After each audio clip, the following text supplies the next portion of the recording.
Hello అండి. నేను ప్రతి నెల అమావాస్య పూజ చేసుకుంటున్నానండి. ఈ పూజా విధానాన్ని మీతో పంచుకోవాలని చెప్పి నేను ఈ వీడియో చేస్తున్నాను. ఇందులో భాగంగా మనకు పూజా సామాగ్రితో పాటు మనకు రూపాయి కాయిన్స్ చాలా ముఖ్యమైనవండి.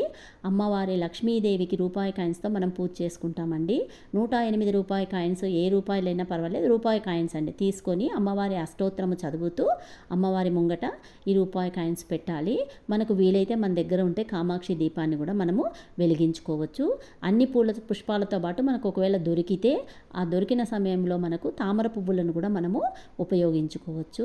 మనకు అన్నీ అని ఏం లేదండి.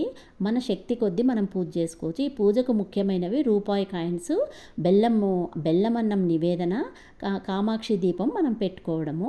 ఇలా మనం పూజ చేసుకుంటే సంపూర్ణ ఫలితం అనేది వస్తుంది. మీ ఇష్టం అండి. ఇన్ని నెలలనేం లేదు. నేనైతే చాలా సంవత్సరాల నుంచి చేస్తున్నాను. నాకు బాగుంది కాబట్టి నేను అలానే కంటిన్యూ చేసినాను. మీరందరూ కూడా ఈ పూజ చేసుకొని ఆర్థికంగా, ఆరోగ్యంగా బాగుండాలని చెప్పి మనస్ఫూర్తిగా కోరుకుంటూ సంపూర్ణ ఫలితాన్ని పొందాలని చెప్పి ఆశిస్తున్నానండి. పూజ అంతా అయిపోయిన తర్వాత మీరు ఇంట్లో ధూపం వేసుకోవాలండి. ఈ సాంబ్రాణి ధూపము, ఇల్లంతా సాంబ్రాణి ధూపం వేసుకుంటే ఈ నెగిటివ్ ఎనర్జీ ఏదైతే ఉంటుందో అదంతా కూడా వెళ్ళిపోతుంది. అమావాస్య పూజ చాలా మంచి